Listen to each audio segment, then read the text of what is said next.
So in 2016, I was commissioned to produce a photo essay about the water crisis in Flint, Michigan. And that's been going on since 2014. And I accepted the commission with the idea that I would photograph 3 generations of women dealing with the crisis on a daily basis. I was fortunate to meet 2 best friends, artists, activists, and poets, Amber Hassan and Shay Cobb, who took me around Flint. As a school bus driver, Shay Cobb became the central figure of the photo essay, along with her mother, Miss Renee, and her 8-year-old daughter, Zion. I obsessively followed Shay's school bus routes. And when Shay wasn't driving the bus, she would be watching over Zion, making sure she was studying. I embedded myself in every intimate facet of Shay's life. When Shay took me to Zion's school, and I saw the water fountains covered with signs that said, "Contaminated, do not drink," I couldn't pick up my camera to photograph it. It rocked me to the core to see that in America, we can go from fountains that say whites or blacks only to today seeing fountains that say, "Contaminated water, do not drink," and somehow that's acceptable. The residents in Flint have been forced to drink with, cook with, and bathe with bottled water while paying the highest water bills in the country for water that is infected with deadly Legionella bacteria. It was natural for me to go to Flint because industrial pollution, bacteria, contaminated water were all too familiar from me growing up in my hometown, Braddock, Pennsylvania, where my mother and I battled cancer and autoimmune disorders like lupus. Our 14-year collaboration, The Notion of Family, was created out of our struggle to survive environmental racism, healthcare inequity, and chemical emissions that were being deregulated and released from the United States Steel Corporation, making Braddock the town with the highest asthma and infant mortality rates in the country.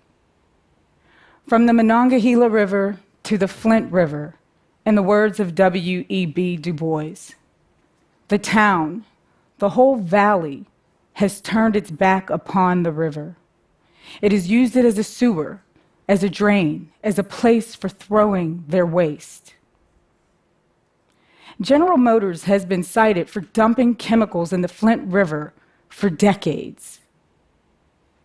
When my photo essay, Flint is Family, came out in August of 2016, it was released to remind America that although Flint was no longer headline news, the water crisis was far from over. And of course, I knew it was going to take more than a series of photographs on my part to bring relief to the people in Vehicle City. Shay and I bonded over our mothers and grandmothers. Amber and I bonded over our battles with lupus. Together, we decided to remain in each other's life and continue our creative efforts.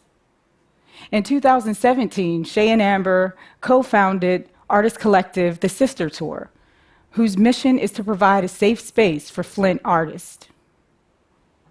1 year later, I mounted my solo exhibition, Flint is Family, here in New York City at Gavin Brown's Enterprise on West 127th Street. As the audience approaches the facade of the building, they see a 30-foot billboard.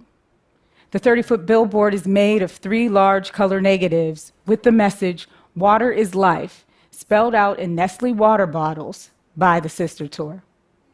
Nestle, the largest water bottling company in the world, pumps 400 gallons of water per minute out of aquifers in Lake Michigan, nearly free of charge. The company also extracts millions of liters of water from First Nation reservations, while they have no access to clean water at all. This is a fundraiser print that I used to raise money to send the Sister Tour to different venues to educate people on the ongoing crisis.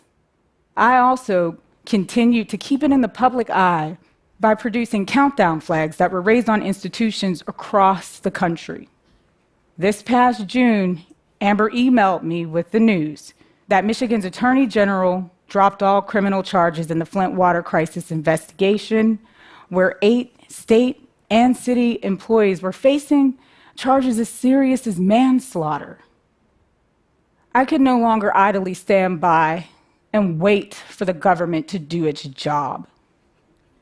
Justice has been delayed, and justice has been denied. It's been 5 years, and we're still waiting on justice for the men, women, and children in Flint. I asked Amber, what can I do?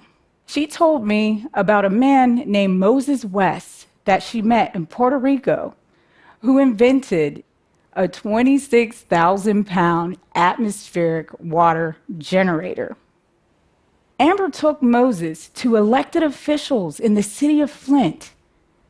None of them seemed interested in bringing the machine for relief to Flint at all. Amber needed to get the machine from a military base in Texas all the way to Flint. Nobody in Flint had that kind of money lying around. And it was at that point that I decided to take the proceeds from my solo exhibition, Flint is Family, along with a generous match grant from the Robert Rauschenberg Foundation, and sent it to Moses West.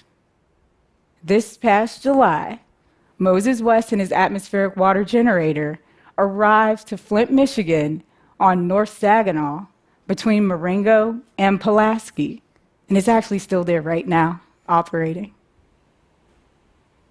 This community that sits 3 miles from downtown has been stripped of its schools, access to healthy grocery stores, and clean water. Socially, it's viewed as a violent, poor community, but I see something completely different. Moses, an officer, ranger, veteran, was very clear about his water rescue mission. Bring relief of free, clean water to the people in Flint. Teach them how to use the machine. Teach them how to take care of it. And most importantly, take ownership of the machine. Tell everybody across the city to bring all their containers and come and take as much water as they can stock up on, especially before the winter season hits. The machine doesn't extract moisture in freezing temperatures. This technology pulls air through a high-volume air filter. It mechanically creates condensation, which produces 2,000 gallons of water per day. Residents are free to walk up to the machine anywhere between 9 a.m. and 8 p.m. daily and take as much as they want, alleviating them from standing in long lines for bottled water. I've been at the machine interviewing people, asking them, what does it mean to see Moses and his machine in their community? And what has it been like living without access to clean water? Alita told me, it's a miracle that God gave Moses the knowledge and technology to provide us with pure drinking water. She also told me that prior to the machine coming, she had severe headaches and that the water made her so sick to her stomach she couldn't eat. Tina told me that the lead-contaminated water made her hair fall out. Usually, she's weak and very lightheaded. Since using the machine, she's had energy and strength. David, he was overwhelmed with joy that someone from Texas cared. When he tasted the water, he thought to himself, now this is the way God intended water to be. He brings 3 7-gallon containers to refill to use at his barbecue stand. Through creativity and solidarity, Amber Hassan, Shay Cobb, Tukler Senegal, the Sister Tour, myself, the people of Flint, Dexter Moon, Moses West, and his atmospheric water generator have been able to provide 120,000 gallons of free, clean water.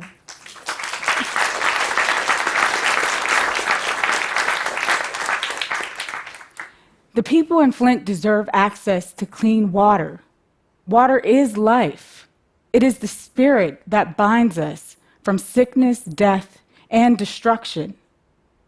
Imagine how many millions of lives we could save if Moses' machine were in places like Newark, New Jersey, South Africa, and India, with compassion instead of profit motives. I loaded my camera, I locked my focus, and I placed my finger over the shutter release as Shay and Zion went to take their first sip of clean water. When the shutter released, I was overcome with a deep sense of joy and righteousness. When I sent Shay some of the photographs, she wrote, "Thank you again for the light that you bring to my city." I immediately replied, "The light was already there within you."